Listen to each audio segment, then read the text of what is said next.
এই যে দেশে চুরি, ডাকাতি, ছিনতাই, চাঁদাবাজি চলছে ঢালাওভাবে, আইন শৃঙ্খলার অবনতি হচ্ছে, এর জন্য দায়ীকে? এর জন্য দায়ী হচ্ছে বাংলাদেশের ল এনফোর্সমেন্টরা।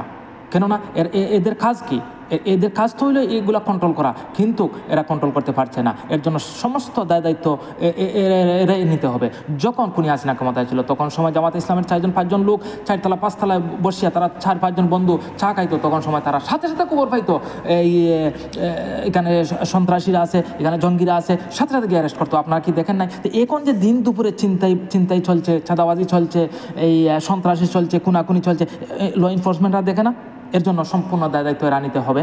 তখন আমি এই যে এখন আপনারা 65 চেকপোস্ট ঢাকা শহরে বসাইয়া আপনারা এই চাঁদাবাজরে ধরবেন, এরপরে ছিনতাইকারীদের ধরবেন, সন্ত্রাসীদের ধরবেন, এরপরে ডাকাতরে ধরবেন। ধরিয়া কী ফায়দা? আপনারা আজকে ধরবেন, কালকে কোর্টে হাজির করবেন, কালকে এই ছাছাড়া বসা আছে কোর্টে, হেরা ছেড়ে দেওয়ার পরে এরা আবার 100 গুণ বেশি করবো, এই চাঁদাবাজি, চিন্তাই, এই রাহাজানি করব। কারণ হচ্ছে এদের বিচার হচ্ছে না। বিচার না হওয়ার কারণে এইগুলো হচ্ছে, আইন শৃঙ্খলার অবনতি হচ্ছে। এই যে কিছুদিন আগে আপনারা অপারেশন ডেভিল হান্ট বলে একটা অপারেশন চালাইছিলেন, আপনারা হাজার হাজার এই চোর, ডাকাত, সন্ত্রাস, চাঁদাবাজরে ধরছিলেন। এরা কি একজনের জেলও আছে? সবাই ছাড়া পাচ্ছে। এরাই তো এগুলা করতেছে। এরার বিচার হচ্ছে না। বিচার না হওয়ার কারণে এইগুলা হচ্ছে। আমি অবশেষে বলবো, ডক্টর ইউনূস সাহেব, আপনি এগুলা কন্ট্রোল করতে পারবেন না। আপনি ক্ষমতা ছেড়ে দেন আমার কাছে।